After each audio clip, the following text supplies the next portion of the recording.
पत्र याचा 2रा अध्याय आणि 14वे वचन काय सांगतं? जे काही तुम्ही कराल, जे काही तुम्ही कराल ते कुरकुर व वादविवाद न करिता करा. ते कुरकुर व वाद विवाद काय कुरकुर आणि वादविवाद न करिता करा. हा यासाठी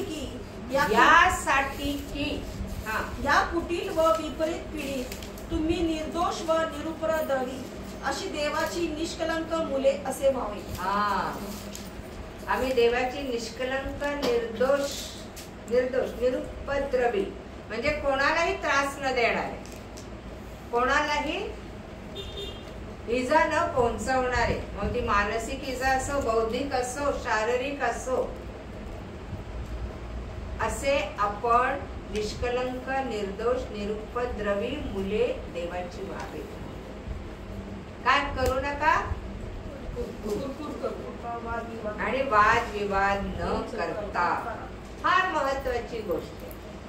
आपण एकच विषय बघतो कुरकुर, पण वाद विवाद अजून आपण नाही पाहिले, नाही का?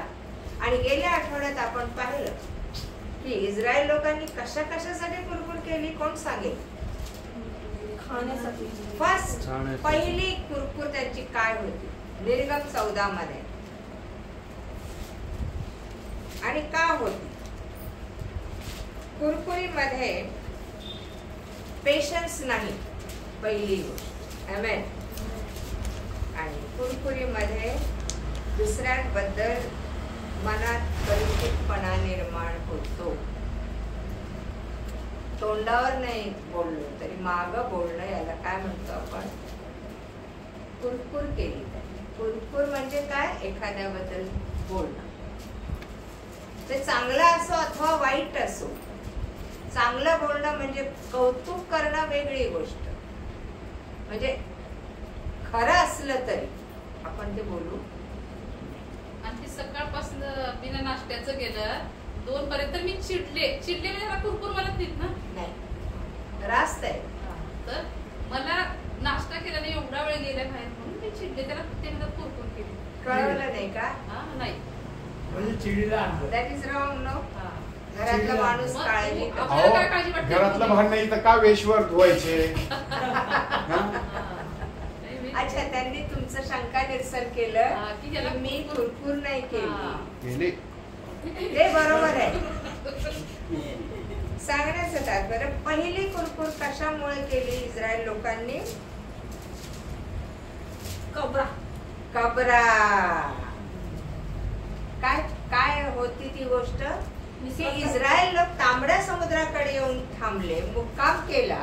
मोशेने तांबड्या समुद्रापर्यंत त्यांना आणलं. 14व्या अध्यायात आपण गेल्या आठवड्यात पाहिलं. आपण थोडी रिव्हिजन करू. आणि इकडे डोंगर, तिकडे डोंगर, पुढे समुद्र, बिनधास्त बसले होते. किती दिवस बसले होते? 2 दिवस असतील. परंतु काही काळाने, काही वेळाने त्यांना मागणं सैन्य येताना दिसलं. हो ना? फारोचं सैन्य येताना दिसलं. आणि आता पळायचं कुठं, लपवायचं कुठं, जीव वाचवायचा कसा, हा त्यांच्या पुढे फार मोठा प्रश्न होता. वास्तविक ज्या देवाने त्यांना काढून आणलं त्या दुर्दशेतून, त्या संकटातून, त्या गुलामगिरीतून, त्यांना घाबरायचं कोणी तुम्ही आणि मी असता तरी आपली हवालदिल झालो असतो आपण त्या ठिकाणी. आणि मोशे आरोन फक्त 2 पुढारी होते तिथे. आणि त्यांनी कोणाविरुद्ध कुरकुर केली? मोशे विरुद्ध. घाबरले. काय म्हणाले ते? 10व्या वचनात, फारोन नजीक येऊन ठेपला. इस्रायल लोकांनी टेहळून पाहिले, तो मिस्री लोक आपल्या पाठोपाठ येत आहेत असे त्यांना दिसले. तेव्हा त्यांना फार भीती वाटली व ते परमेश्वराचा धावा करू लागले. त्यांना फार भीती वाटली, शत्रूंची फार भीती वाटली. देवाने किती वेळेस बायबल मध्ये सांगितलं भिऊ नको? किती वेळेस? 365. 365 वर्षाचे दिवस किती आहेत? म्हणजे तो रोज म्हणतो आपल्याला, तू भिऊ नको, तू भिऊ नको. सगळ्यात मोठी सैतानाचं सगळ्यात मोठं हत्यार काय असेल तर आमच्यामध्ये काय निर्माण करायची? भय. भीती निर्माण करायची. आता कसं होईल, आता काय करायचं, माझे 80,000 गेले, आता पुढं काय करायचं. पण त्या वेळेस देव आपल्याला सांगतो तू. आणि याचं उत्तम उदाहरण म्हणजे आदाम. ज्या वेळेस पाप केलं त्याने, त्यावेळेस त्याच्या मनात काय निर्माण झालं, भय निर्माण झालं, भीती निर्माण झाली. आणि ज्यावेळेस संध्याकाळी परमेश्वराने त्याला आवाज दिला, दिसला नाही आदाम, नेहमीसारखा पळत आला नाही आदाम, देवाला हाक मारावी लागली, आदामा तू कुठे आहेस, विचारावं लागला. आणि तू आज आला नाही मला भेटायला, कुठे आहेस तू.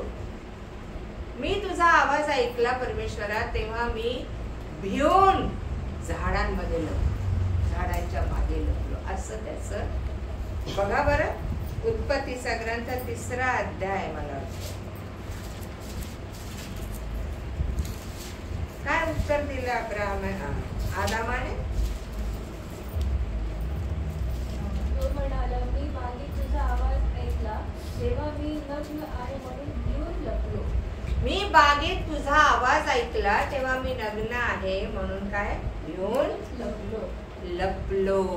भीती वाटली. इतका काळ त्याला भीती वाटत नव्हती परमेश्वराची, पण आता भिवून लपला.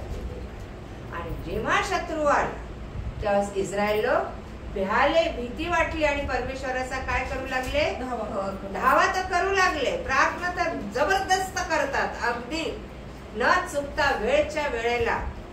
पण संकट आलं, शत्रू आला, अरिष्ट आलं, काय निर्माण होते. आणि मग काय बोलले, ती भीती आम्हाला काय बोलायला भाग पडते. पुढचं वचन, ते मोशेला म्हणाले, मिस्रात काय कबरा नव्हत्या, मिस्रात काय कबरा नव्हत्या का,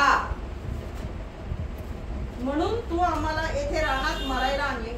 म्हणून तू आम्हाला इथे रानात मरायला आणले. कधी कधी वाटतं त्या गावाला होतं तेच बरोबर, ते लाईफ होतं तेच बरोबर होतं.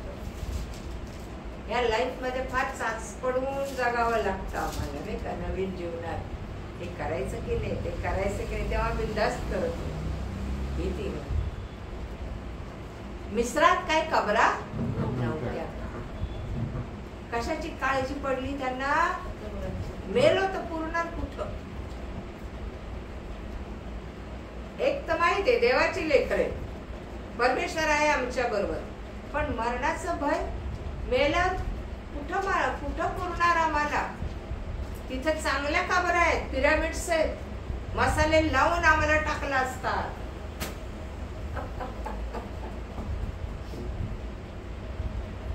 मिस्रात काय कबरा नव्हत्या का. प्रत्येक गोष्ट मिस्राशी त्यांनी काय केली, संबंधित केली. मिस्रात हे होतं, मिस्रात ते होतं, नाही का. आणि मग मोशे बिचारा, किती लाख लोक होते, 6 लाख लोक होते. 6 माणसाचं कुटुंब सांभाळलं. काय होतं, कसं आहे, कठीण आहे, कठीण आहे. कसं पोसू मी यांना, कसं चालू मी यांना, कसं सांभाळू मी यांना.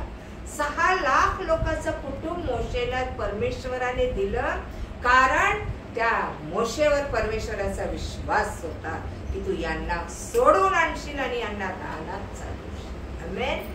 त्याचं सगळं काही तू बघशील.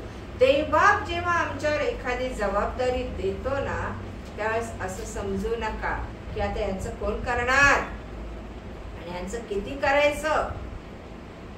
आम्ही टाळतो इतरांचं करणं, है ना. बरोबर आहे. कुठवर करू, राज म्हणले बहुत थकती हूँ आंटी, मैं बहुत थक जाती हूँ. पण देव ज्याच्यावर विश्वास ठेवतो त्याला जबाबदारी देतो. आमेन. हे ध्यानात ठेवा. तुम्ही गुलाम बनत नाही, तुम्ही चाकर बनत नाही. वास्तविक पाहता मोशेवर इतकी मोठी जबाबदारी होती, कोणाकोणाचं ऐकणार तो भांडणं पण सोडवायचा, त्यांच्या कागाळ्या गाऱ्हाणे पण ऐकायचा. किती तो एकच मेंदू, किती त्याला टेन्शन असेल या सगळ्या गोष्टींचं. पण त्यावेळेस टेन्शन हा प्रकार नव्हता. आमेन. आणि म्हणून परमेश्वर म्हणतो मोशे सारखा विश्वासू माणूस माझ्या घराण्यात नाही. आमेन. देवाचं घराणं विश्वासू लोकांचं घराणं. इथे कबरा नाहीत म्हणून त्यांनी काय केली? मरणाचं भय, मेल्यावर काय? आमची जागा कुठे आहे? मेल्यानंतर कुठली जागा मिळायला पाहिजे आपल्याला? हडपसरची, भाटनगरची, कुठली? तुम्ही जातो आणि तुमच्यासाठी जागा तयार केली. कबर नाही तयार करत तो. आमेन. तर पुन्हा सॉरी, कब्रस्तानात सध्या बुकिंग चालू आहे ना दादा. विकत घेता येत ना. अब्राम झाले सगळे मकपेला गुहा विकत घ्यायला. त्याने मकपेला गुहा विकत घेतली. तिच्या सारा, इजाक, अब्राहम सगळे. आता आम्हाला भ्रांत पडते, मरायचं तर कुठल्या कब्रस्तानात, प्रेत कुठल्या कब्रस्तानात जाणार? येशूने कधी काळजी केली मला कुठं ठेवतील? परमेश्वर योजना करतो ना, त्याच्या निवडलेल्या लोकांची काळजी घेतो ना. आमेन. आमेन. आले लक्षात? आणि हे त्यांना माहित होतं की आपण मेल्यावर काय होणार आपल्याला, आणि म्हणून कुरकुर केली. कबरा कुठे? दुसरी कुरकुर कशासाठी केली? इथेच आहे बघा, दुसऱ्या 15व्या अध्यायात पुढे. आणि पाण्यासाठी नाही का? 23 वचन, 15-23. मग मारा नावाच्या एका ठिकाणी ते आले. तेथले पाणी फार कडू असल्यामुळे त्यांना ते प्यावेना, म्हणून त्या जागेचे नाव मारा असे पडले. तेव्हा आम्ही काय प्यावे असे म्हणून त्यांनी मोशे जवळ कुरकुर केली. काय केली? म्हणजे त्याच्या एकट्याच काम होतं मोशेचं. यांना पाणी शोधून द्यायचं. हे आळशी, यांना पाणी शोधता येत नव्हतं. देवाने बाहेर सोडून आणलं, याचा अर्थ आळशी बनून सगळं खायचं प्यायचं. शोधायचं होतं त्यांनी जाऊन पाणी. ते पाणी कडू लागलं म्हणून त्यांनी काय केली? मोशेकडे कुरकुर केली. आणि मोशेने काय केलं? मग त्याने परमेश्वराचा धावा केला. तेव्हा त्याने त्याला एक झाड दाखविले. ते त्याने पाण्यात टाकल्यावर पाणी गोड झाले. तेथे परमेश्वराने त्याच्यासाठी विधी व नियम लावून दिला. त्यांना कसोटीस लावले आणि म्हटले, तू आपला देव परमेश्वर ह्याचे वचन मनापासून ऐकशील आणि त्याच्या दृष्टीने जे नीट ते करशील, त्याच्या आज्ञांकडे कान देशील आणि त्याचे सर्व विधी पाळशील, तर मिस्री लोकांवर जे रोग मी पाठवले त्यापैकी एकही तुझ्यावर पाठवणार नाही, कारण मी तुला रोगमुक्त करणारा परमेश्वर आहे. आमेन. देवाची एकच अट होती, काय? माझ्या आज्ञा नियम विधी तंतोतंत पाळा. म्हणजे मिस्री लोकांवर जे रोग मी पाठवले होते ते तुमच्यावर एकही येणार नाही, कारण मी रोगमुक्त करणारा देव. पण इस्रायल लोकांना विधी नियम काही घेणं देणं नव्हतं. त्यांना त्यांच्या गरजा भागवायच्या होत्या. कारण मिसर देशात सगळं काही मिळत होतं, फक्त गुलामगिरीत होते. कष्ट, अतिशय कष्ट होते तिथं, आणि तिथून सुटका पाहिजे होती. आणि देवाने सुटका केल्यावर बाकीच्या गोष्टी कमी पडायला लागल्या. आम्हाला थोडं काही कमी पडलं तर काय होतं? लाई होती आमची, तळपायाची आग मस्तकाला जाती. हे मला का नाही, ते का कुठं गेलं, ते माझं होतं काय झालं, मला का वेळेवर नाही मिळालं. आमेन. येते लक्षात? पाणी कडू झालं आणि त्यांना ते पिवे ना, म्हणून त्यांना काळजी पडली, आता पाणी कुठून? पण त्यांनी विश्वासाने चालायचं. आमेन. परमेश्वराने तांबड्या समुद्रातून त्यांना बाहेर काढल्यावर, तांबड्या समुद्रातून बाहेर काढल्यानंतर डांबरी रस्ता केला का? समुद्रातून तर वाट केली, पण बाहेर आल्यावर रस्ता नाही, रानातून नेलं. रानात काय काय होतं? विंचू होते, आग्या साप होते, आणि त्यांच्यातून त्यांना जायचं. आमचा मार्ग असाच आहे, खडतर आहे, अरुंद मार्ग आहे, साप आहेत, विंचू, दंश करणारे, टोचणारे. येते का लक्षात? संकट आहेत, प्रॉब्लेम्स आहेत, अरिष्ट आहेत. आम्ही किती कुरकुर करतो त्या रस्त्याने जाताना. आजार दुखणे आले, थोडं मनाविरुद्ध घडलं, आमच्या तोंडाची टकळीच चालली. होते की नाही? बरोबर. रानात आणलं त्यांना हायवेला नाही नेलं देवाने. का बरं? एवढं त्रास काढून आणल्यावर का त्यांना चांगली सडक, चांगलं सिटी नाही दिली देवाने? कारण ज्या कनान देशात त्यांना जायचं होतं तर रानातूनच जायचं. आमेन. आमेन. आग्या साफ होते, विंचू होते, पण ते त्यांना काही करत नव्हते कारण परमेश्वर त्यांच्याबरोबर. त्यांना खायला कमी पडलं, त्यांना शत्रू आले, त्यांना पाणी कडू लागलं की यांची कुरकुर सुरू झाली. थोडक्यात आम्हाला आमच्या आवडीचं काही नाही मिळालं तर काय सुरू होतं? किटकिट, कुरकुर. आणि कुरकुरीमध्ये किती पाप आहेत, किती पाप आहेत. सगळ्यात मोठी राग आहे. कुरकुर करताना कोणी हसत हसत कुरकुर नाही करत, फार सुखा समाधानाने कुरकुर नाही करत. कसं करतो? रागाने, संतापाने, चिडून, है ना? मग आमचे पेशन्स जातात, आमची सहनशीलता जाते, आमची नम्रता तर कुठल्या कुठं पळून जाते. आम्ही कोणाविरुद्ध कुरकुर करतो, काय करतो याचं भान आम्हाला राहत नाही.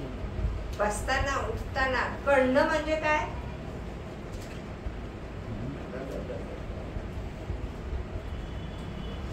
आता तर एक नवीन रूढी झाली, उठताना बसताना हालेलुया म्हणतो, प्रेज द लॉर्ड म्हणतो, काहीतरी म्हणतो आपण. एक लक्षात, देवाने तुम्हाला मला जर निवडलंय, देवाने तुम्हाला मला कॉलिंग दिलंय, पाचारण केलंय, तर मार्ग पण दिलेला आहे, तो पण रानातून दिलेला आहे. लक्षात. तो म्हणतो अरुंद वाटेने जाण्याचा नेटाने प्रयत्न कर, कारण अरुंद वाट जीवनाकडे जाते आणि रुंद मार्ग कुठे जाते? अधोलोक. हायवे कुठे जातो? पण पाऊलवाट कुठे जाते? देवाच्या राज्यात. आणि देवाची इच्छा होती की इस्रायल लोकांनी पूर्णपणे त्याच्यावर अवलंबून राहावं. आजही देवाची इच्छा आहे तुमच्या प्रत्येक संकटात मी आहे तो म्हणतो. आमेन. मी तुझ्या बरोबर आहे, युगाच्या समाप्तीपर्यंत मी तुझ्या बरोबर आहे. इतकं मोठं आश्वासन त्यांनी तुम्हाला मला दिलेलं असताना आम्ही देव आमच्या बरोबर नाही असं वागतो की नाही? कशाचा आधार घेत जातो? माणसांचा आधार. तो आधार देतो, तो भाग वेगळा, पण आम्ही माणसं निवडतो ते चुकीचं. आमेन. तो म्हणतो माझ्यावर अवलंबून राहा. शिष्यांना काय म्हणाला? बालकासारखं झाल्याशिवाय स्वर्गाच्या राज्यात प्रवेश करता येत नाही. मोठ्याने प्रवेश करता येत नाही. का बरं? का बाळकासारखं? का बाळकासारखं? बाळक म्हणजे काय? एक असेल 3-4 वर्षापर्यंतच्या मुलाला आपण बाळ म्हणजे म्हणतो, किंवा 2 वर्षाचं बाळ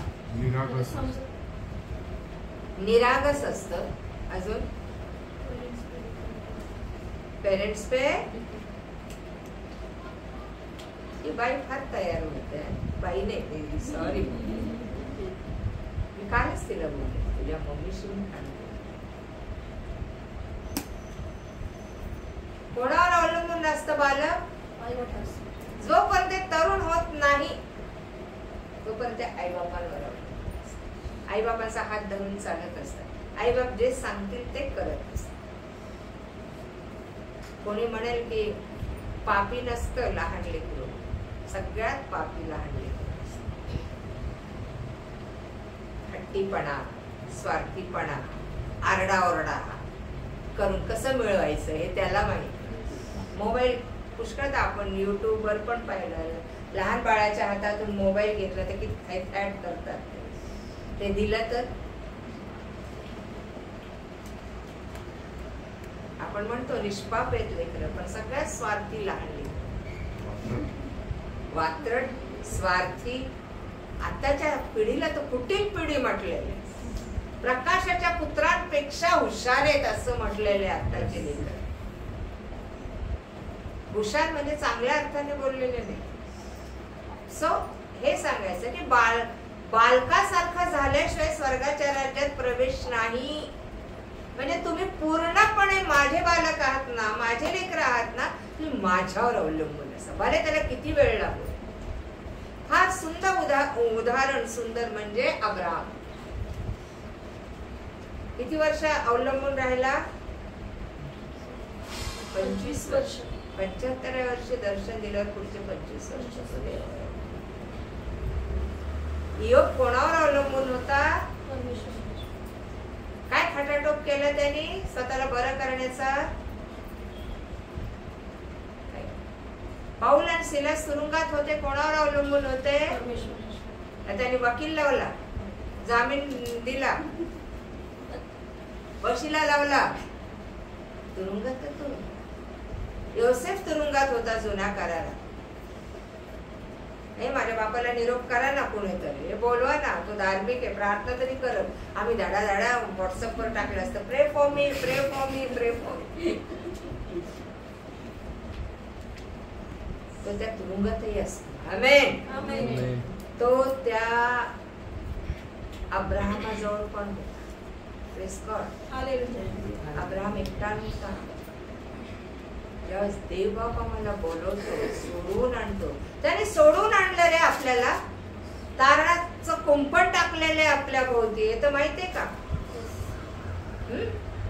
सोडून आणलं आणि तारणात बसवलंय आपल्याला.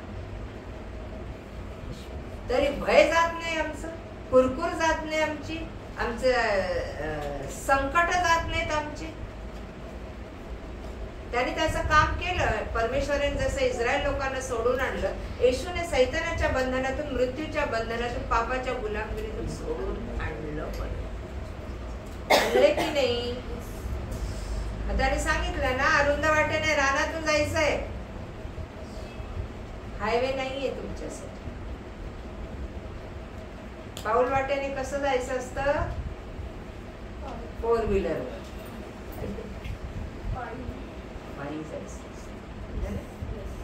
तो म्हणतो तिथं खास खळगे असतील, काटे कुठे असतील, तरी मी तिथे तुला मी उचलून घेईन. तो अनुभव आम्ही नाही घेत. आम्ही किटकिटी करत बसतो, कुरकुरी करत बसतो, कंप्लेंट्स करत बसतो प्रत्येक गोष्टीसाठी. आणि या ठिकाणी कडू पाणी मिळालं त्यांना, किती संतापले सगळे. आणि मोशेला सांगितलं, एक फांदी घे झाडाची, त्याच्यात टाक, म्हणजे ते पाणी काय होईल? गोड होईल. देवाने पाणी गोड करून दिलं. आणि देवाने त्यांना सांगितलं, माझे विधी नियम तुम्ही तंतोतंत पाळा. आमेन. कारण हे रोगमुक्त करणारा ते. आणि पुढच्या पॅरेग्राफ मध्ये काय सांगितलं? थोडस सहन केलं असताना त्यांनी, थोडं आणखी पुढे गेले असते ना, थोडे तहानेने व्याकुळ झाले असते ना, थोडा धीर धरला असताना, थोडे पेशन्स असते ना त्यांना, तर पुढे काय म्हटलेलं आहे? मग ते एलिम येथे आले. त्या ठिकाणी पाण्याचे 12 झरे आणि खजुरीची 70 झाडे होती. तेथे पाण्याजवळ त्यांनी तळ दिला. कुठे तळ दिला त्यांनी? नाही, आम्हाला ते मिळायच्या 10-100 वेळेस आमची कुरकुर असते, पण आम्ही धीर धरून वाट बघत नाही. त्या जेव्हा आम्ही धीर धरून वाट बघतो ना, परमेश्वर फार लवकर कार्य करतो. कारण माझं लेकरू वाढतो. ज्यावेळेस आम्ही कुरकुर करतो ना, तर ते 10 दिवसांनी, 4 दिवसांनी मिळणारी गोष्ट आम्हाला 100 दिवस लागतात मिळायला. अनुवादाचा अध्याय, पहिला अध्याय, 3-4 वचन काय सांगता आम्हाला? 40व्या वर्षाचा 11व्या महिन्यात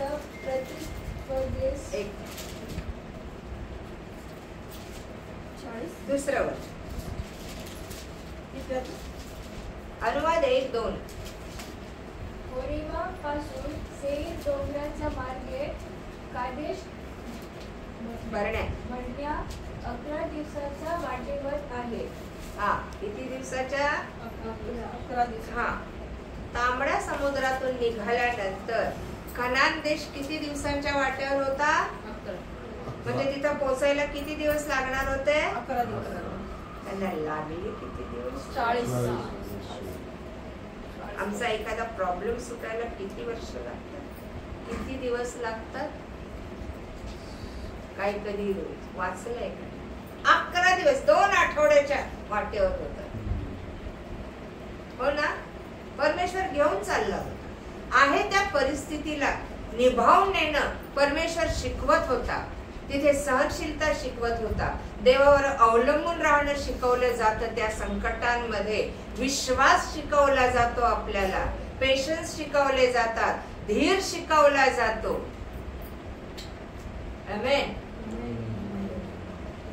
प्रार्थना तर करत होते, ते धावा तर करत होते, पण कृतीत काही. थोडं पुढे गेलं, थोडे पुढे गेले. त्यांना पाण्याचे किती झरे मिळाले? 12. आणि 11 दिवसांच्या वाटेवर असणारा कादेश बर्न्या देश, कनान देश किती वर्ष लागले? 40 वर्ष. कशामुळं? कुरकुरीत. कशामुळं? कंप्लेंट्स, कुरकुरीमध्ये अविश्वास आहे देवावर. देव म्हणतो मोशेला, मोशे ते तुझ्या विरुद्ध नाही कुरकुर करत, ते माझ्या विरुद्ध, कारण मी त्यांना आणलंय. देवाने जर माझं तारण केलंय, आमचा विश्वास आहे. आणि आमच्या ह्या जीवनात जर अनेक परीक्षांना, कसोट्यांना आम्हाला तोंड द्यावं लागतं, आणि जर आम्ही कुरकुर करत असेल तर देव म्हणतो तुम्ही माझ्या विरुद्ध कुरकुर करता, कारण मी तुम्हाला या नवीन जीवनात आणलंय. आमेन. येते का लक्षात? आणि पुढचं आपण पाहिलं की 16वा अध्याय. आणि देव मानना देतो. आणि काय बोलले बरं? मग बोला, वाचा 1 ते 3 वचन. मग एलिम येथून कूच करून इस्रायल लोकांचा सर्व समुदाय मिस्र देशातून निघाल्यावर दुसऱ्याच महिन्याच्या 15व्या दिवशी एलिम आणि सिनाय ह्यांच्या मधल्या सीन रानात येऊन पोहोचला. त्या रानात इस्रायल लोकांच्या सर्व मंडळीने मोशे व अहरोन यांच्या संबंधाने कुरकुर केली. इस्रायल लोक त्यांना म्हणू लागले की आम्ही मिस्र देशात मांसाच्या भांड्याभोवती बसून भरपूर जेवीत होतो, तेव्हा आम्हाला परमेश्वराच्या हातून मरण आले असते तर पुरवले असते. पण ह्या सर्व समुदायाला उपासाने मारावे म्हणून तुम्ही आम्हाला ह्या रानात आणले काय? मांसाविषयी. कुठल्या भांड्याभोवती? मांसाच्या. काय कुरकुर केली त्यांनी? आता खाण्यावर. खबर, पाणी, खाणं. मानना देत होता परमेश्वर. मानना आता कंटाळलेलं, स्वर्गातून उतरणारं मानना. त्यांना कशाची आठवण येऊ लागली? ब्रदर्सची, आम्हाला मांसाची, मच्छीची, बोंबल्याच्या सशी.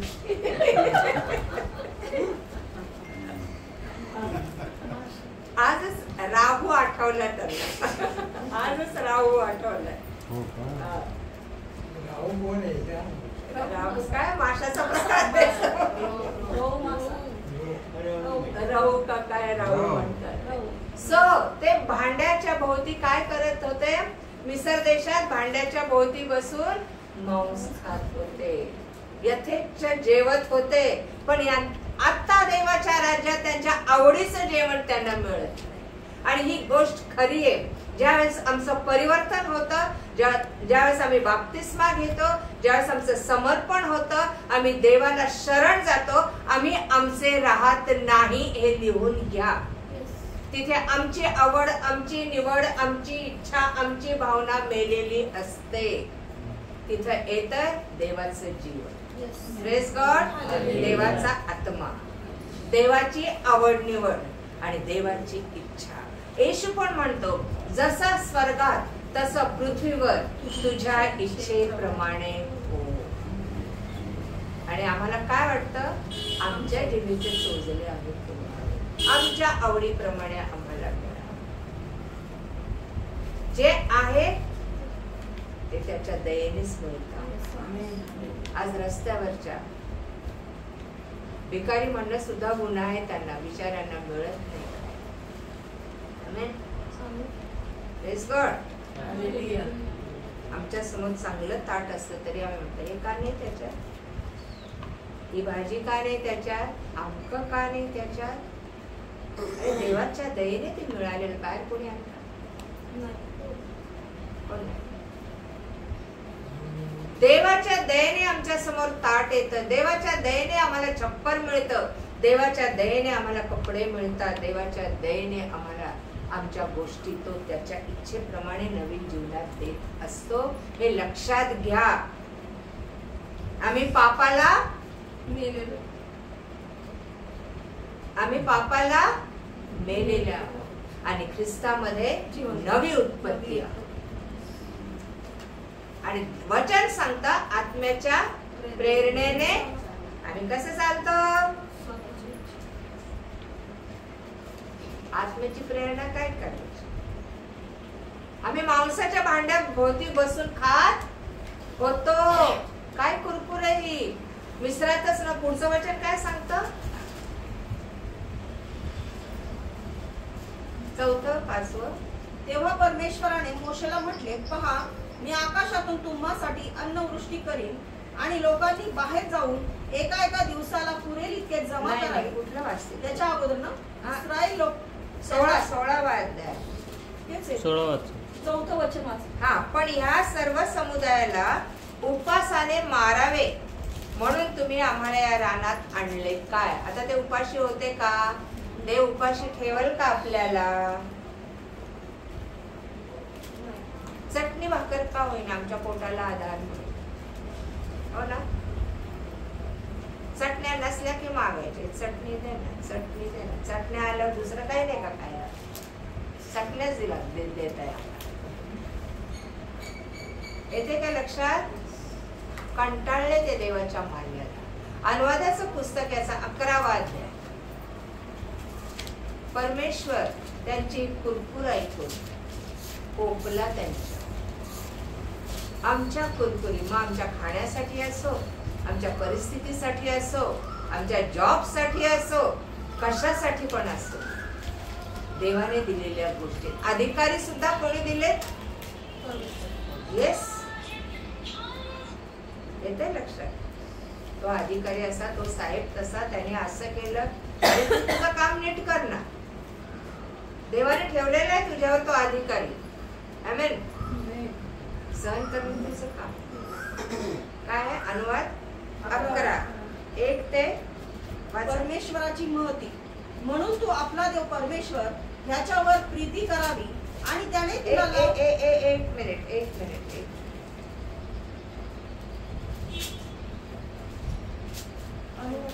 अनुवाद नाही, गणना. सॉरी,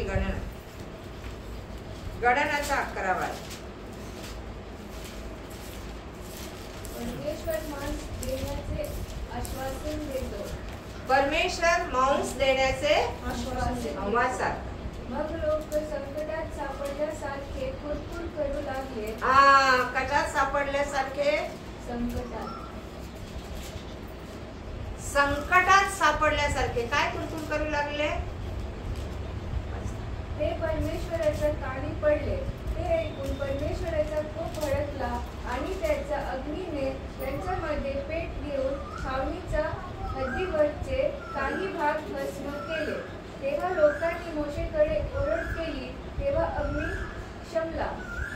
यावरून त्या स्थळाचे नाव तबेरा असे पडले, कारण परमेश्वराच्या अग्नीने त्याच्यामध्ये पेट घेतला होता. त्यांच्यामध्ये जो मिश्र समुदाय होता त्याने सोस घेतला आणि इस्रायल लोकही पुन्हा रडगाणे गाऊन म्हणाले, आम्हाला खायला मांस कोण देईल. परमेश्वर कोपला तरी त्यांचे डोळे उघडले नाही. वर काय सांगतात. मिस्र देशात आम्हाला मांस कोण देईल. किती मटण प्रिय आहे. काय असतं त्याच्यात. वंश परंपरा आहे ख्रिस्ती लोकांची. हे आज्ञा मात्र तंतोतंत पाळतात. नोहाला आज्ञा दिली होती काय, आता ते प्राणी मारून आदामाला का मांस दिलं खायला? कधी विचार केला का? एदेन बागेत एवढे जनावर होते है ना, कोकरू मारलं ते त्या कातड्याचे वस्त्र केले आदामाला, हो ना, खायला दिले का? तर फळ झाड दिले. खरं खाद्य तेच आहे नैसर्गिक. आमचं शरीर मातीचं आहे आणि त्याला खाद्य कशाचं पाहिजे? पानं आरोग्यासाठी आहेत असं म्हटलंय. वनस्पती हिरवळ हे आमचं खाद्य आहे, जनावरांचं पण आहे. आणि आपल्याला फळ दिले, फळ खायला आणि फळ द्यायला पण लावले. आमेन. आणि पुढे काय म्हटलंय? आम्हाला मांस कोण खायला देईल? मिसर देशात आम्हाला मासे खायला मिळत असत, त्याची आठवण आम्हाला येते. त्याचप्रमाणे काकड्या, खरबुजे, भाजी, कांदे, लसूण यांचीही आम्हाला आठवण येते.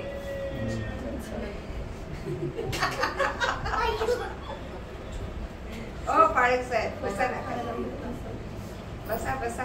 आपण काकडे खरबुजे खाऊ, बसा. काय लिहिलंय? त्याचप्रमाणे काकड्या, खरबुजे, भाजी, कांदे, लसूण यांची आम्हाला आठवण येते. पण आता आमचा जीव सुकून गेला आहे, येथे मानण्याशिवाय आमच्या दृष्टीस काहीच पडत नाही. आमचा जीव मानण्याला सुकून गेला, वरून येणाऱ्या खाण्याला आमचा जीव सुकून गेलाय. जीवनाची भाकर रोज खाऊन खाऊन माझा जीव सुकून गेलाय. मला जगातलं चमचमीत काहीतरी खायलाच नाही. मला जगातल्या एंटरटेनमेंट करणाऱ्या गोष्टी पाहिजे, मला दिलासा देणाऱ्या गोष्टी पाहिजे. मला जगातून आनंद कसा मिळेल? आमेन. येते का लक्षात? मिसरात काय काय होतं? माझ्या जुन्या जीवनात फार चांगल्या गोष्टी होत्या आणि नवीन जीवनात फार रिस्ट्रिक्शन्स आले. होतं का असं? ये नाही करना, वो नाही करना. लबाडी तर सरळ करायचं. जुनं जीवन, हो ना. नवीन जीवनात भीती वाटते लबाडी करायला. एवढं तर आहे. कधी कधी सोडून देतो, कधी कधी होऊन जातो. रिस्ट्रिक्शन्स आहेत, त्याचे नियम लागू पडतात नवीन जीवनात. आमचे नाही, जगातले नाही. त्या मिसर देशात, त्या गुलामगिरीत, त्या कष्टाळू जीवनामध्ये आम्ही काकड्या, खरबूज, कांदे, लसूण आम्हाला आठवण येते हो त्याची, त्या मांसाची. किती खायचो आम्ही आणि इथं नुसता मानना पडतोय वरून. आणि ते गोळा करून खायचं. मानना म्हणजे काय? कोणाला माहिती आहे मानना काय काय होता? मानना एक धान्य असल्यासारखं होतं. ते त्याच्या पुढे सांगितलं, स्पष्टीकरण दिले त्याच्या. भाकरी करायची गव्हाचा. बघा 9व्या वचनात दिलंय. 9व्या वचनापासून परमेश्वराचा क्रोध त्याच्या 11:7 पासून. हा मानना धण्यासारखा असून त्याचा रंग मोत्याच्या रंगासारखा होता. लोक चहूकडे फिरून तो गोळा करीत असत व जात्यात दळीत किंवा उखळात कुटीत, मग भांड्यात शिजून त्याच्या भाकरी करीत. तेलात तळलेल्या पुरीसारखी त्याची चव असे. रात्री छावणीवर दव पडले म्हणजे त्याबरोबर माननाही पडत असे. त्यांना काम दिलं होतं ना इस्रायल लोकांना. काय? तो मानना धण्यासारखा आणि त्याचा रंग मोत्याच्या रंगासारखा होता. लोक चोहोकडे फिरून तो गोळा करत असत. पहाटेच व जात्यात दळीत व उखळात कुटीत आणि भांड्यात शिजवून त्याच्या भाकरी करीत आणि मग तेलात तळलेल्या पुरीसारखी त्याची चव असे. तेलात तळत नव्हते, ते त्याच्या भाकरी करायचे, पण चव तेलात तळलेल्या पुरीसारखी असायची. आणि रात्री छावणीवर दव पडले म्हणजे त्याच्या बरोबर माननाही पडत. आज सकाळी सुटून त्यांना गोळा करावा लागला. ऊस काय दिसत नव्हतं, काकड्या काय दिसत नव्हत्या, टरबूज काय दिसत नव्हते, कांदे लसूण काय दिसत नव्हते. अहो आम्ही सकाळचं दुपारी नाही खात. कंटाळले नसतील का बिचारे? रोज रोज सकाळी उठून ते गोळा करा, जात्यात कुटा, दळा किंवा उखळात कुटा, त्याच्या भाकरी करा. एकच काम होतं हे त्यांना. हे एकच काम होतं. वरून येणारी गोष्ट आम्ही कशी स्वीकारायची? आमेन. Amen. ती गोळा करायची आणि ती खायची, स्वीकारायची. Praise God. त्यांना आयत भांड्यात भोवती बसून खायची सवय झाली. Praise God. त्यांना काम नको होते, काम करून करून थकले होते. आणि वरून येणाऱ्या गोष्टींचा आम्ही पण कंटाळा करतो. वरून येणाऱ्या म्हणजे स्वर्गीय गोष्टींचा. ते कंटाळले व मान्याला, ते कंटाळले देवाच्या अन्नाला. आम्ही पण कंटाळतो, प्रार्थनेचा कंटाळ येतो, वचन वाचायचा कंटाळ येतो. आजकाल झोप फार प्रिय झालेली, भयानक. येते का लक्षात कोण कोण झोपतं सांगा बरं? झोपेचं सावट आले, खरंच आले. आपण उन्हामुळं शनिवार रविवार 9 वाजेपर्यंत फार लवकर झालं ते. हा ना? फार लवकर झालं. आमचा प्रार्थनेचा वेळ जातो, वचन वाचण्याचा वेळ जातो, देवाच्या सहवासाचा वेळ जातो. काम काही होत नाही आमच्या झोपेचं सावट. आमेन. येते लक्षात? सो हे लोक कशाबद्दल कुरकुर करत होते? त्या मान्याला आमचा जीव कंटाळलाय. 12 अध्याय काढा आणि पहिले काही वचन वाच. गणनाच. मिरियाम आणि अहरोन मोशे विरुद्ध कुरकुर करतात. विरुद्ध मोशे विरुद्ध. आणि मिरियाम अहरोन कोण होते? भाऊ. आम्ही फॅमिली नाही. मोशेने कुशी लोकातली एक स्त्री बायको केल्यामुळे मिरियाम व अहरोन त्यांच्या विरुद्ध बोलू लागले. ते म्हणाले, त्याने कुशी लोकातली स्त्री बायको करून घेतली आहे. ते म्हणाले, परमेश्वर केवळ मोशेशीच बोलला आहे काय? आमच्याशी पण नाही का बोलला? परमेश्वराने ते ऐकले. मोशे हा पुरुष तर भूतलावरील सर्व मनुष्यांपेक्षा नम्र होता. मोशे, अहरोन व मिरियाम यांना परमेश्वर अचानक म्हणाला, तुम्ही तिघे दर्शन मंडपाकडे या. तेव्हा ते तिघे तिकडे गेले. परमेश्वर मेघस्तंभात उतरून तंबूच्या दारापाशी उभा राहिला. त्याने अहरोन व मिरियाम यांना बोलावले. तेव्हा ते दोघे पुढे गेले. परमेश्वर त्यांना म्हणाला, माझे शब्द ऐका.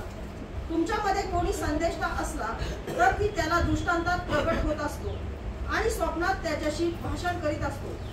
पण माझा सेवक मोशे ह्याच्या बाबतीत तसे नाही. माझ्या सर्व घराण्यात तो विश्वासू आहे. मी त्याच्याशी स्पष्टपणे तोंडोतोंड बोलत असतो, गूढ अर्थाने बोलत नसतो. परमेश्वराचे स्वरूप तो पाहत नसतो. तर माझा सेवक मोशे ह्याच्या विरुद्ध बोलायला तुम्हाला भीती कशी नाही वाटली?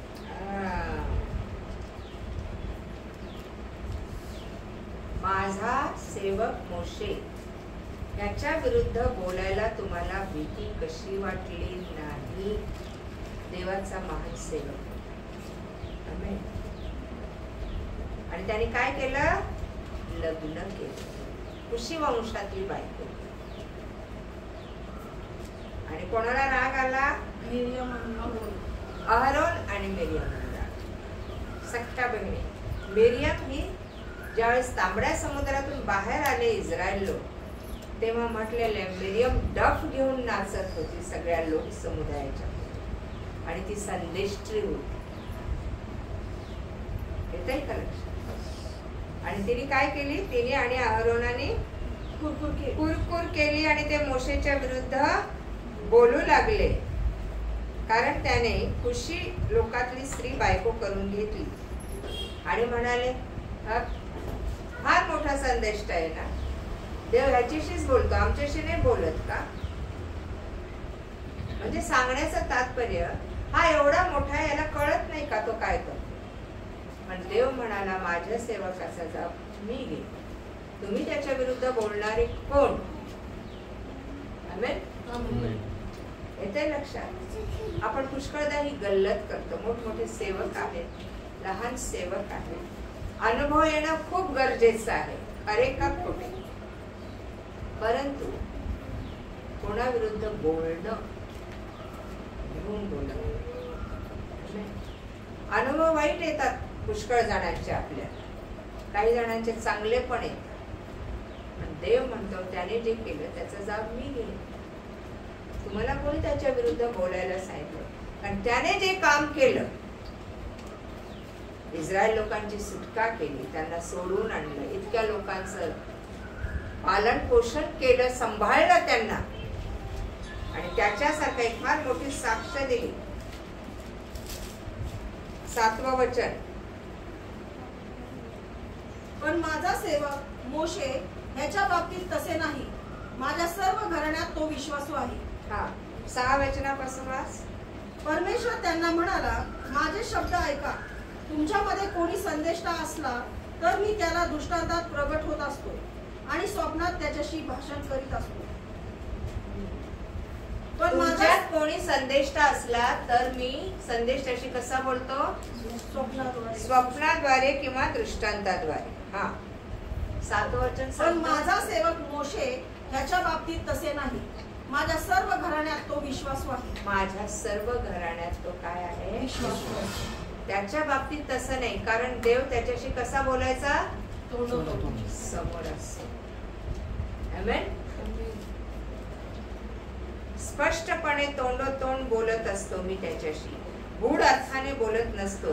परमेश्वराचे स्वरूप तो पाहत असतो. तर माझा सेवक मोशे याच्या विरुद्ध बोलायला तुम्हाला भीती कशी वाटली नाही? आम्ही संदेष्टांपेक्षा मोठे झालो. कधी कधी असं वाटतं आम्ही खूप बिलीवर आहोत. आम्हाला लहानपणापासून धर्मशास्त्र ठाऊक आहे, कोणी शिकवायची गरज नाही. पण आम्हाला अजूनही वचन शिकायची खूप गरज आहे. आमेन. पुढचं वचन काय सांगतं मॅडम? परमेश्वराचा क्रोध त्यांच्यावर भडकला हा व तो तेथून निघून गेला. तंबूवरून मेघ निघून गेला. तो इकडे मिर्याम कोडाने बर्फासारखी पांढरी झाली. अरोनाने मिर्यामेकडे फिरून पाहिले, तो ती कोडी बनली आहे असे त्याला दिसले. काय शिक्षा मिळाली याची? काय शिक्षा मिळाली? कोडाने. चांगली शिक्षा आहे.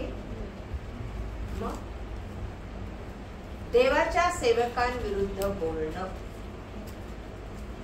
देवाने तिला कोडी बनवलं आणि काय केलं? कोडी माणूस कुठं राहायचा? कुष्ठरोगी कुठं राहायचा? गावाच्या बाहेर. परंतु असं म्हटलेलं आहे 13व्या वचनामध्ये, मग मोशेने परमेश्वराचा धावा केला की हे देवा, कृपा करून हिला बरे कर.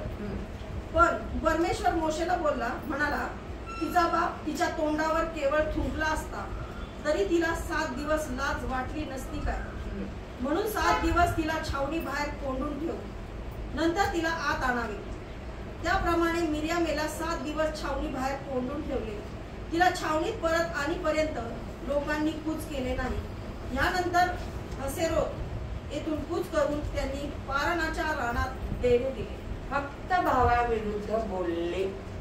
फॅमिली आहे, आपण एकमेकांविरुद्ध बोलतो की नाही? पण देवाच्या दृष्टीने त्यांच्या दृष्टीने तो भाऊ होता त्यांचा, पण देवाच्या दृष्टीने तो देवाचा महान सेवक. आमेन. देव बाजू कशी घेतो? फार ताण लागले का तुला?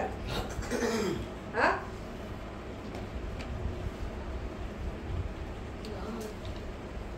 देवाच्या दृष्टीने तो देवाचा महान सेवक, तोंडाच्या समोर स्पष्टपणे बोलणारा आणि देवाचं स्वरूप पाहणारा मोशे. देवाने ताबडतोब बाजू घेतली. तू असशील बहीण, तू असशील भाऊ, पण तो माझा विश्वासी सेवक. आमेन. आणि परमेश्वराने शिक्षा काय दिली? कोडाची शिक्षा. 11व्या अध्यायात शिक्षा काय मिळाली इस्रायल लोकांना? खाण्यासाठी बोलत असताना बघा ना, पहिले 3 वचन, अग्नी पाठवलं परमेश्वराने त्यांच्यावर. तुम्ही मी फार लाडके आहोत का त्याचे?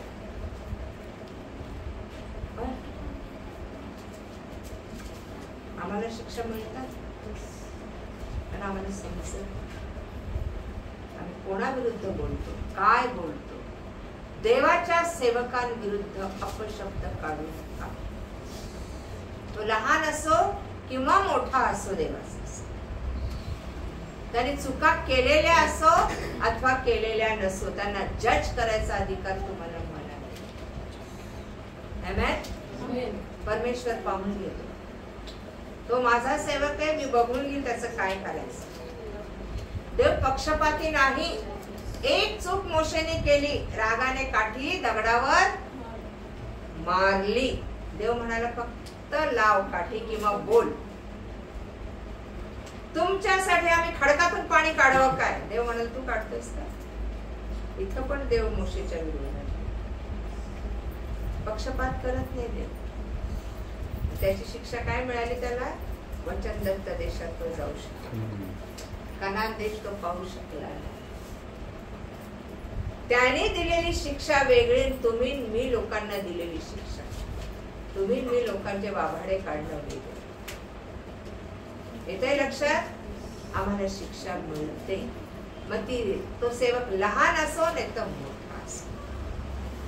देवाने पाचारण केलेलं आहे, देवाने कॉल केलेलं आहे, देवाने निवडलेला आहे तो त्याच्या कार्यासाठी. हे ध्यानात ठेवा. त्याने किती पाप केली तर त्याचा न्याय कोण करत?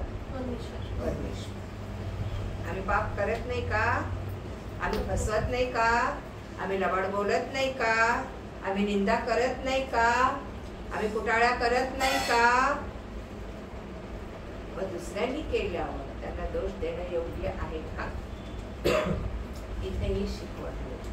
देवाने तिला कोळी बनवली. उद्या ही शिक्षा आपल्याला मिळू नये म्हणून समाज. आणि 11व्या अध्यायात आपण वाचतो गणनाच्या की इस्रायल लोकांनी काय केली? कुरकुर केली ना.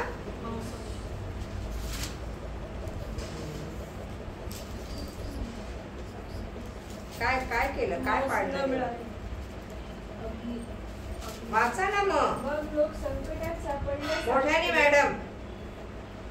मग लोक संकटात सापडल्यासारखे कुरकुर करू लागले. ते परमेश्वराच्या कानी पडले. ते ऐकून परमेश्वराचा कोप भडकला आणि त्याच्या अग्नीने त्यांच्यामध्ये पेट घेऊन छावणीच्या हद्दीवरचे काही भाग भस्म केले. लोक कशाने मेले? का पाडला अग्नी? कशासाठी? खाण्यासाठी. तेव्हा जे आहे ते आशीर्वाद देऊन खा म्हणजे पचतं. Praise God. तृप्त होतं, समाधान मिळतं. आशीर्वाद द्यायला का सांगितलं देवाने अन्नावर? का? ते आम्हाला बाधू नये म्हणून. हो ना. त्यातली सगळी अशुद्धता काढून येशूच्या नावात ते शुद्ध करून खायला सांगितलं, आशीर्वाद देऊन. तरी आम्हाला बाधतं. बाधतं की नाही? मग आशीर्वादाचं काय अर्थ आहे? का करायची प्रेयर जेवण? नाहीच करायची.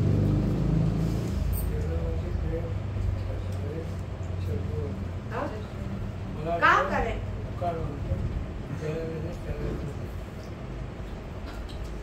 एक ठराविक प्रार्थना आहे असं ते येते का लक्षात?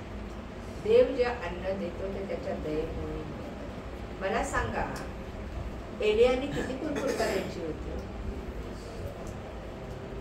कोणाच्या हस्ते दिलं त्याला? मांस दिलं. पण कोणाच्या आधी आम्ही खाल्लं असतं का? ह्याच्या चौसीतलं का वर्ड फॉर नेचर, काय तुमचं म्हणणं काय? हो खाल्ला, ही नगर खाल्ला असतं. कावळ्याच्या तोंडातलं खाल्लं असतं का? टेस्टी असतं. अहो तो भाग त्याने एलियाने खाल्ल्यावर कळला असेल टेस्टी आहे का कसं आहे. पण एलियाने कुरकुर केली का? हे देवा, हे काय खायला देतो? कोणाच्या हातात, कोणाच्या संस्थेतून? एक तर तो किद्रोन ओहळाच्या करीन ओहळाच्या जवळ झोपलेला बसलेला आणि कावळे देव म्हणतो मी तुझं पोषण मी करीन. आणि देव कशा प्रकारे पोषण करेन हे लक्षात ठेवा. अरुंद वाटेने जात आहे, तारण झालंय, अरुंद वाट दिली, रानातून निघालेत इस्रायल लोक, तसेच आपण अरुंद वाटेने निघालो. त्या अरुंद वाटेवर तो कसा आपल्याला कोणाच्या हस्ते काय खाऊ घालून सांगता येत नाही. एलियाने कुरकुर केली, खाल्लं ना, आणि ओहळातलं पाणी प्यायला ना, बरोबर. परत खाण्यासाठी त्याला त्या विधवेच्या घरी पाठवलं देवाने. जा तिथं ती तुला भाकर खाऊ घालत. त्याने तेच मागितलं जे देवाने सांगितलं. तो हे नाही म्हणाला बाई जरा पोळी वेळी कर ना चांगली तुपाची, खूप दिवसाचा उपाशी त्या ओवाळा नजीक बसले. आम्ही डिमांड करतो. काय करतो? खूप दिवस झाले नाही खाल्लं. एलियाने डिमांड नाही केली. बाई जे काही तू करते ना, थोडं पाणी आण, थोडी भाकर आण. अख्खी भाकर नाही माहिती, थोडं पाणी थोडी भाकर. त्याला माहितीये दुष्काळ पडलाय. ती म्हणाली बाबा मुठभर पीठ आहे, कुपीत थोडस तेल आहे, ते मी आता थापणार आहे त्याची भाकरी, आणि मी माझा मुलगा आता खाऊन मरून जाणार. मरून जाणार याचा अर्थ असा की पुढे खायला नाही आम्हाला काही. तो म्हणाला तू म्हणतेस तसं आधी करून आण, मला दे. तुझ्या मडक्यातलं पीठ आणि कुपीतलं तेल संपणार. हा आशीर्वाद पण त्यांनी कुरकुर केली का? त्या बाईने तरी कुरकुर केली. एवढं सांगितलं बाबा एवढंच आहे माझ्याकडे. काळजी तिला लेकरांची. आम्ही काय बोललो असतो, ए बाबा जा पुढच्या दारात. काही खरंच माझ्यासारखी पण बोललीस नाहीये काय. माझ्या लेकरा तुमचं माझ्या नवरा पुरतच आहे माझ्याकडे, तुला देऊन आम्ही काय करायचं. कुरकुर नका, सहनशीलतेने वागून विश्वासाने त्या बाईने, आणि विश्वासाने त्याने पण कावळ्याच्या तोंडातलं पीस खाल्ला. आम्हाला रोस्टेडला, आम्हाला छान चिकनचं असंच दिलं तर भाजून काय कच्चं दिलं हे ना, ते ह्याच्यात कंट्रोल, इंद्रिय दमन फळ आहे. नुसतं खाण्यापुरतंच नाही, बोलण्यासाठी. सो इस्रायल लोकांनी काय केली? काय कुरकुर केली? खाणं पिणं. परमेश्वर म्हणतो तुम्ही 40 वर्ष चालला, तुमचे कपडे फाटले, तुमच्या वाहना झिजल्या, मग तुम्ही का माझ्या विरुद्ध कुरकुर करता? का माझ्या विरुद्ध बोलताय? मोशे ते तुझ्या विरुद्ध नाही, ते माझ्या विरुद्ध बोलत आहे. आणखी एक गोष्ट, एक कुरकुर आहे. गणना याचा 16वा अध्याय का बघा बरं. 2-3 आहे की 12 हेर 13व्या अध्यायात पण आहे बघा. 12 हेर परमेश्वराने सांगितलं कनान देशाची पाहणी करून या. मोशे इस्रायल लोकांतले 12 सरदार निवड आणि कुठं पाठव? कनान देशाला. आणि तो देश कसा आहे हे पाहून यायला सांग. आणि त्याने काय केलं बघा, 3रं वचन 13-3. परमेश्वराच्या आज्ञेप्रमाणे मोशेने पारान रानातून त्यांना पाठवले. ते सगळे पुरुष इस्रायल लोकांचे प्रमुख होते. त्यांची नावे तिथे दिलेली आहेत, त्याच्याशी घेणं नाही. आणि त्यांना पाठवताना त्याने सांगितलं 17व्या वचनातून, मोशेने त्यांना कनान देश हेरावायला पाठवताना सांगितले, तेथून नेगेब प्रांतावरून डोंगराळ प्रदेशात जा. आणि देश कसा आहे? देशातील रहिवासी सबळ आहेत की दुर्बळ आहेत? ते थोडे आहेत की पुष्कळ आहेत? ते राहतात तो देश चांगला की वाईट आहे?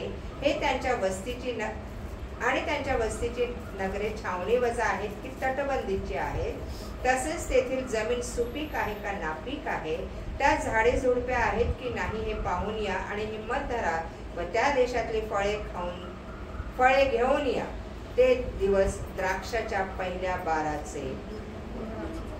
किती आज्ञा दिल्या कनान देश येताना, काय काय बघा, त्याच्यावर आपण मनन नंतर करणार आहोत. आता वेळ होत आलेली आहे की तिथले रहिवासी सबळ आहेत की दुर्बळ आहेत, तिथले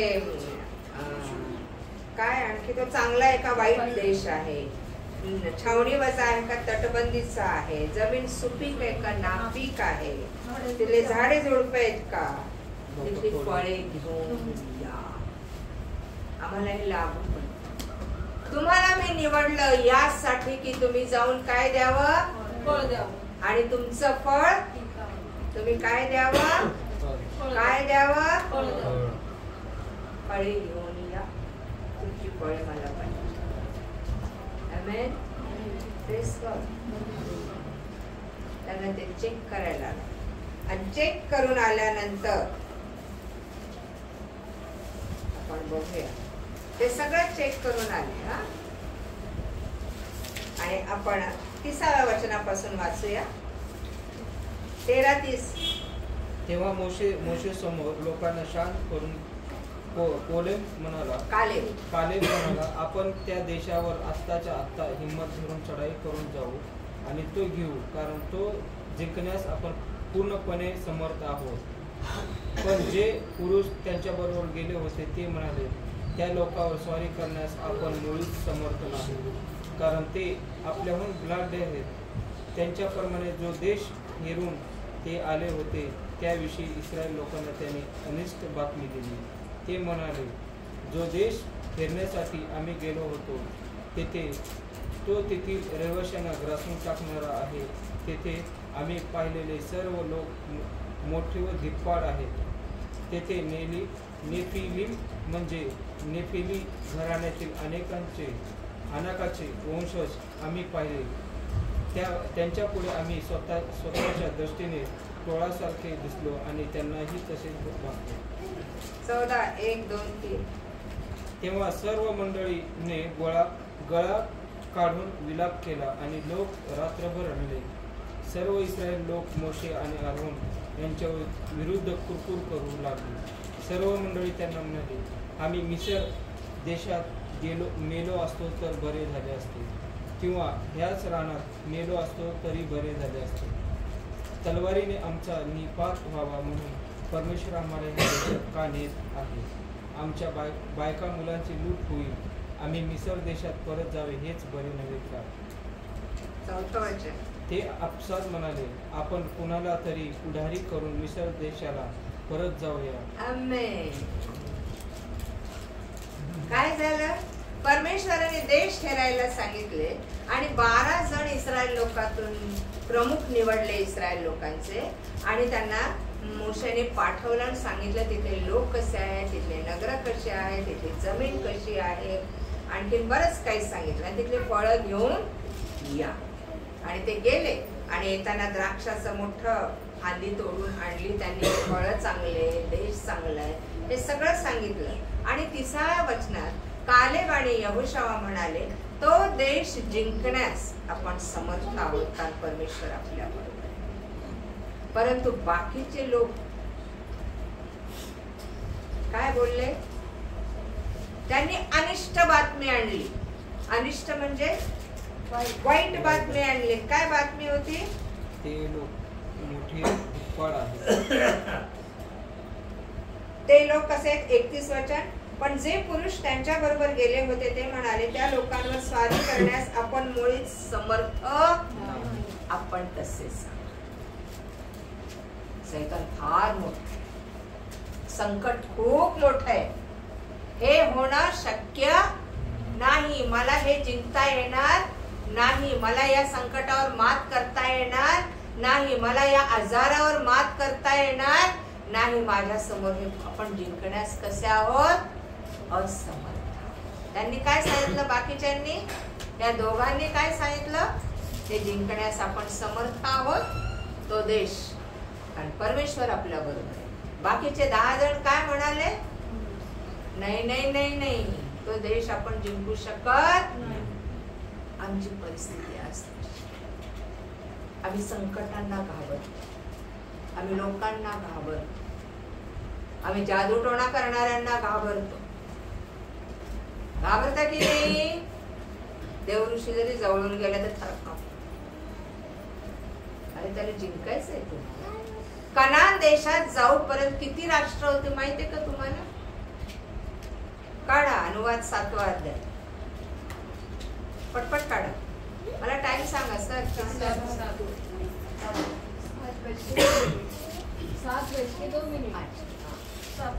सांगा. 7वा अध्याय 1 ते 3 होते. जो देश वचन करून घेण्यासाठी तू जात आहेस तेथे तुझा देव परमेश्वर तुला नेईल आणि तुमच्यापेक्षा मोठी आणि समर्थ अशी पुष्कळ राष्ट्रे म्हणजे हित्ती, गिर्गाशी, अमोरी, कनानी, परिज्जी, हिब्बी आणि यबुसी ही 7 राष्ट्रे तुमच्या समोरून घालवून देईल. आणि तुझा देव परमेश्वर त्यांना तुझ्या हवाली करील व तू त्यांचा पराभव करशील. तेव्हा त्यांचा समूळ नाश कर. त्यांच्याशी करार मदार करू नको व त्यांच्यावर दया करू नको. त्यांच्याशी सोयरी करू नको. आपली मुलगी त्यांच्या मुलाला देऊ नको व त्याची मुलगी आपल्या मुलाला करू नको. कारण ते लोक तुझ्या मुलाला माझ्यापासून बहकवतील आणि अन्य देवांची सेवा करायला लावतील. त्यामुळे तुमच्यावर परमेश्वराचा कोप भडकेल व तो तात्काळ तुमचा नाश करेल. किती राष्ट्र होते? 7. आणि ते इस्रायल लोकांना जिंकत जायचं होतं. अरुंद मार्गाने, रानाच्या मार्गाने. येते लक्षात? येशू मिळाला म्हणजे आमचा मार्ग सुखाचा आहे. हो, खरंच सुखाचा आहे. जो त्या अरुंद वाटेने जातो त्याच्यासाठी तो सुखाचाच आहे, मान्यावर आहे. आम्ही त्या वाटेला दुःखकर केलं तर आम्ही दुःखीच कायम. येते का लक्षात? काय सांगितलं? किती राष्ट्र होते? 7 राष्ट्र होते.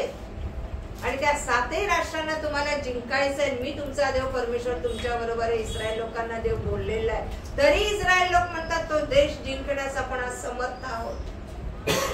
तिथले लोक कसे? धिप्पाडे, उंच आहे. अनुवाद मध्ये दिले पहाडासारखे आहे. त्यांना आपण जिंकणं, हे संकट डोंगरा एवढतो म्हणतो. डोंगरा एवढं असलं तरी तू बोल त्याला, तू समुद्रात पड. आम्ही बोलत नाही, आम्ही त्याच्याकडे बघून थरथरतो. त्याच्यामुळे ते संकट जात. संकटाला मिठी मारून बसते.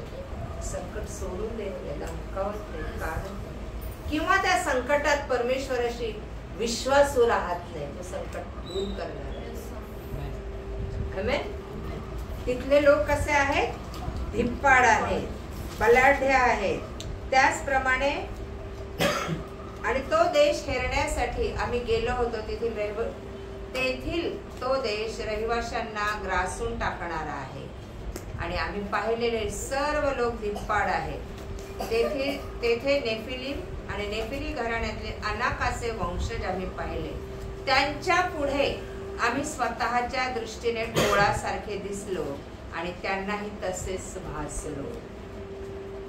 सैतानाशी युद्ध करताना आम्ही घाबरतो. सैतानाशी युद्ध करताना तो तर दिसत नाही, पण अनेक दुरात्मे दिसतात, कळतात आपल्याला.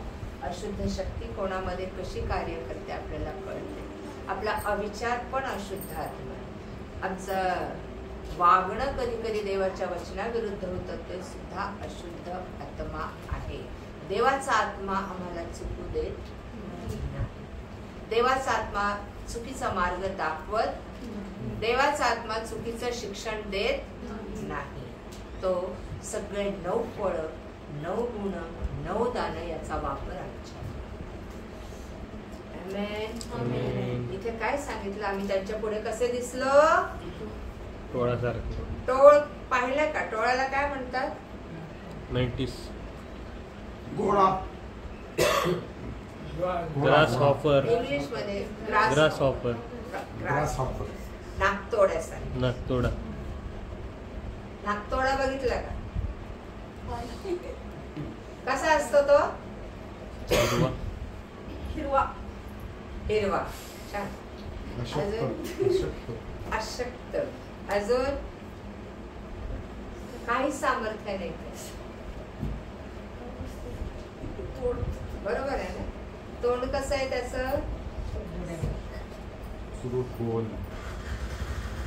छोटस आहे इतर त्यांच्या समोर आम्ही टोळासारखे दिसले. यांनी स्वतःला काय समजलं? आम्ही नाकतोडे आहोत. आम्ही असं समजतो मला हे पार करता येणार, मला हे संकट पार करता येणार नाही. आम्हाला प्रार्थना करायला सांगितलं, ते आम्हाला विश्वास ठेवायला सांगितलं, आम्हाला त्याच्याशी एकनिष्ठ राहायला सांगितलं.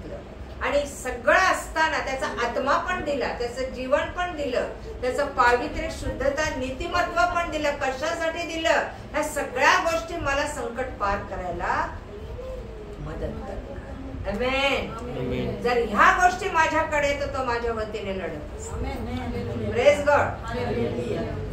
तो म्हणतो मी सुटका केलेली आहे, तुला फक्त अधिकाराने बोलायचंय, सुटका मी करते. हालेलुया. येते लक्षात? आम्ही काय करतो? स्वतःला फार कमी समजतो त्या गोष्टी पुढे. सैतान तुम्हाला मला काही करत नाही, त्याची आज्ञा झाल्याशिवाय काही करत नाही. आम्ही त्याला एंट्री दिल्याशिवाय काही करत नाही. हे लक्षात ठेवा, कारण तो त्याच्या पायाखाली.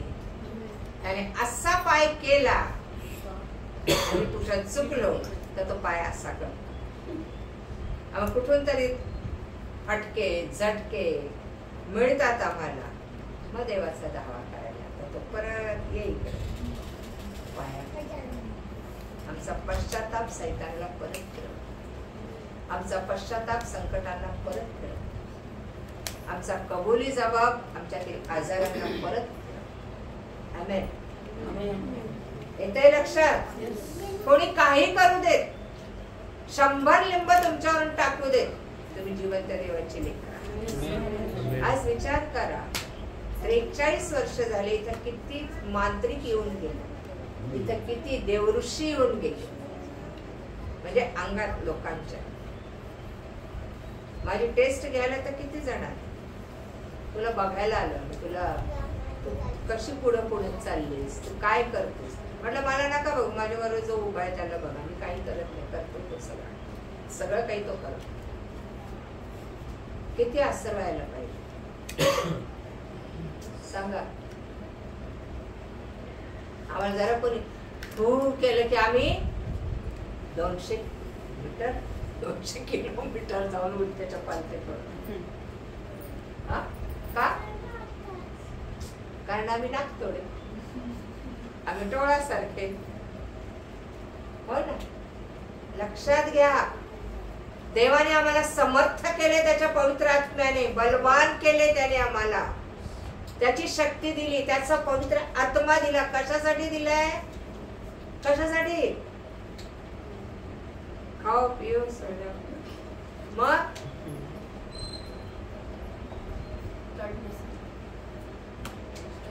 तुमचं युद्ध रक्त मांसांबरोबर नाही, माणसांबरोबर नाही, आकाशातील लढा ना. मी रोज लढते राहते, लढा.